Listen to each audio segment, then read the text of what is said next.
Good afternoon, everybody. Firstly, I would like to thank TEDxNCHU for inviting me to share my story today. Before beginning, I would like to ask a question. Have you seen many people like me before? Please put your hands up. Okay. Thank you. A few years back, a baby was born. When she was born, not many people were happy. She was born with weak legs. The doctors had said that she will not live for a long time. But here I am, standing right in front of you today, still alive. Even though I have my disability for the rest of my life, I still feel complete. I feel lucky that God chose me because He believed that I can manage all this well. So I feel fortunate. That's me. I was born on 18 March 1987. At the age of 6, my father had two choices. He could put me to a special school, or he could put me to a normal school. But I'm lucky because my father decided to put me to a normal school. In special school, they teach you how to make candles, baskets, paintings. But I said, I'm lucky. When I was a kid, a lot of people used to look at me, stare at me. I used to wonder why. Do I have extra ears? Do I have extra legs? Or why do I look so stupid? Then I said to myself, I have to be stronger. It does not matter what this world thinks about you. What matters is what you think about yourself and what you do with yourself. So the next time anybody looked at me, I just shared my smile. A lot of people say, I have a beautiful smile. That's one of my paintings when I was like maybe 6 or 7 years old. I don't know what this painting looks like, but I think it looks like a man. After I finished my schooling, I had a chance to choose what to study further. I wanted to study science because I was very curious about what happens in this world and why it happens. And also because my father has always been my hero. He is into science, and I said science for me as well. But a lot of people said, maybe science is difficult for you. You should choose something easy. I thought maybe they think because I have weak legs, I'm dumb too. But finally, I decided to do science. So after my science in school, I decided to do engineering. Engineering in India is one of the toughest studies. At the beginning, it was not easy, but my journey continued. And I kept telling myself, I have to keep going on. I cannot stop in the middle. So this is my picture when I was doing my bachelor. My bachelor university was very far from my home, about 14, 15 kilometers. In India, it's not easy to travel by bus, like in Taiwan. In Taiwan, I can easily travel by bus. So one day, my father asks me, hey, you want to ride a scooter? At first, I thought he was joking. I said, yeah, very funny. He said, no, and he took me to the parking. And there he showed my first love, my scooter. And trust me, when I sat on the scooter, it was like so exciting. I felt I can do anything in the world. I felt so independent, felt so free. And my friends know me. When I'm on my scooter, I'm an adventurous person. I just cannot keep quiet. But I have a story about my scooter and me, my first love. I think it was my 3rd week of driving the scooter when I was going to the university. It was my exam. I may be nervous that time, I'm not sure. I met with an accident. And there, I fell. I was laughing. Everybody around me is nervous. They're like, oh, this girl fell. The police officer came to me, my best friend, my police officer. He says, "Oh, girl, don't worry. You fell. Don't get nervous." I looked at him and smiled. I said, "Hey, uncle, don't worry. I'm never going to give up driving. I love to drive. And I have to be there for my first love, right? I cannot leave him like that." So that's how I continued driving. And I realized one thing. There is only rising in life. There's no falling. You fall 7 times. You have to get up the 8th time. And you have the power to get up the 8th time. You just have to raise yourself up. It's very easy. After my school and my bachelor degree, I wanted to study further. All of my classmates wanted to take up a job, and they said, "No, we are done with studying." I said, "No, I want to study further." So I applied for a very good university in my country, and I got through. The interesting thing about this university is I had to stay away from my parents, quite exciting, because I had to stay in a dormitory, the first time my experience. So I stayed alone, lived alone, and managed everything alone. They are some of my friends from my master's. And then finally, I graduated. I think for me, it was a normal day. Graduation means, okay, I just finished my degree. But I feel for my parents, it was a proud moment. Because people like me, they do not come so far, but I went. Anyhow, I finished this. And then I decided that I have to work, and I got a job in an IT company.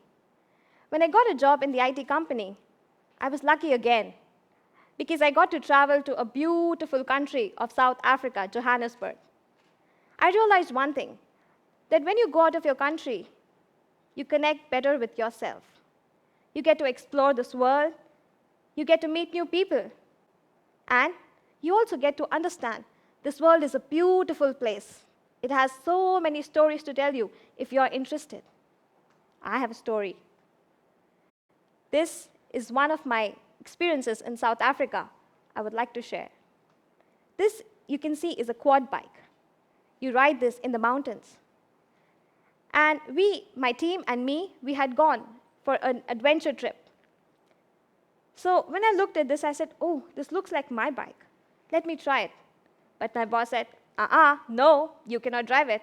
You might just fall." I looked at him, "Really? I really want to drive it." My boss said, "No." Then I went to the volunteer. I said, "Sir, please can I ride this? I really want to ride it. I'm missing my motorbike in my city." He said, "Yeah, sure, why not?" My boss said, "Yeah, fine, you want to ride? Go ride. If you fall, it's not my responsibility." I said, "Yeah, sure." So I rode this for 3 hours in the mountains. It started raining, and it was crazy. I guess I didn't miss my bike anymore. Yes. Yeah, so after my experience in South Africa, I wanted to take a break. And I worked for 3 years in the IT company, and I said, enough, I need to lie down and just sleep. So I quit my job, and I started taking rest. I used to go to the hospital every day for my treatment. And that's when my father was in Taiwan, about just 1 year before. We used to talk to each other, and he says, maybe I would be traveling to Taiwan for some time. I said, yeah, sure. So that's when I decided that I should learn Chinese. And trust me, I've heard Chinese is a very difficult language, especially for me, because in my city, in my country, we don't have tones. I started learning Chinese, and I found it very, very interesting, especially writing the characters. It's very beautiful. Then on another day, I had a Skype call with my father, and he said, maybe you have to stay for a longer time. You want to study there? I said, yeah. What can I study? He said, maybe PhD. I said, PhD? Oh, it was my childhood dream. When I was 10 years old, I wanted to do PhD like my father. And I said, okay, let me apply. And I applied to Zhongxing Dashui. And I feel so fortunate because I just applied here and I got through. And that's why I'm standing here in front of all of you today. So if you look at my life is quite simple. I go to school, I go to college, university, then a job. So it's nothing special. All of you here today also do that. But the difference is, I did all this even though I had my physical challenges. I never let my physical challenges come in the way. I believe I had the power, and I could do it. And I also believe that you all have the power to do it. This is what I believe. All I need is one chance. When I get that one chance, me can do a lot. I can do much better than even people can imagine. Yes, I would like to introduce you to my family. They are my parents. They are like angels to me because they have really they have been with me. It's not easy to be with me. I'm a very naughty person. And they have always taught me good things in life. They have taught me to stand and face this world. They have taught me to see the good in people. And I really feel happy because they were there with me throughout my good and bad. And I feel fortunate because they're still here today to see my speech. I have a younger sister.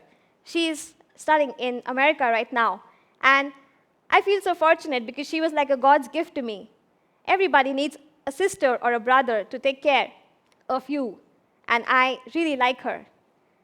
I would like to tell you about my brother. I always wanted a younger brother in my life. I used to ask Mom, hey, I want a brother, I don't want a sister. And my mom was like, yeah, maybe next time. And then finally, when I came to Taiwan, I met my brother. And although he is from Thailand, he is from a different country, but still, we understand each other, and we fight as well. So that's like my brother. And Watson, really, Watsanda Aitha. And today, he is there with me, for me, listening to my speech, and I feel so happy. Thank you for everything, my brother and my family. And when I have such a beautiful family, why do you think I should feel unfortunate, unlucky, sad, whatever? When I was a kid, my father and my sister and my brother and everybody, I didn't know them much. But there was one teacher who understood me when I was very small. I was a very shy person. I used to not talk to anybody. And I never had friends. So he told me one thing. If you keep quiet, then how will people talk to you? How will people know you? How will people know that you have such a beautiful smile? And he said one thing which I will always remember for my life. He said, maybe you have this disability, this physical disability, but never let this be an excuse not to achieve anything in life. You have to rise above. Although I really hated him when he said all this to me. But today I feel really fortunate because he said all that. I'm a changed person. I have a lot of dreams in my life. I'm very passionate about my life. About me, a little I would like to say. I like to watch movies. And I like to sing. I like to write. I also like to meet new people. And I believe I want to do a lot, like traveling. In this one life of mine, I just have this one life, like all of you just have this one life to live it. And someday, I want to have my own house and live independently and take care of myself. I want to become a professor and teach young people. I really love young people. They have that energy. They have the power.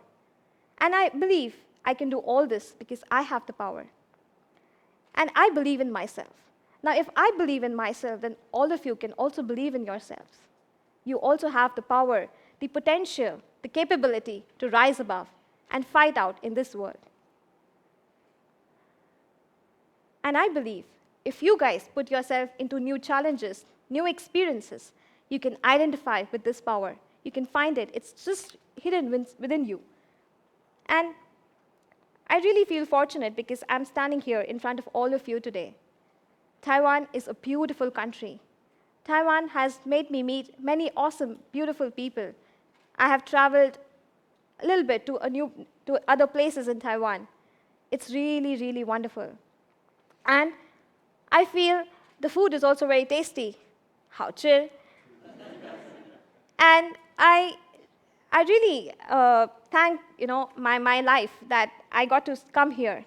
So all I would like to say that I hope I was able to share some power of mine with all of you today.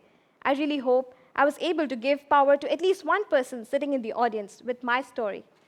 So at the end of it, I would like to say, 我说一点点中文，可是我喜欢台湾。谢谢，再见。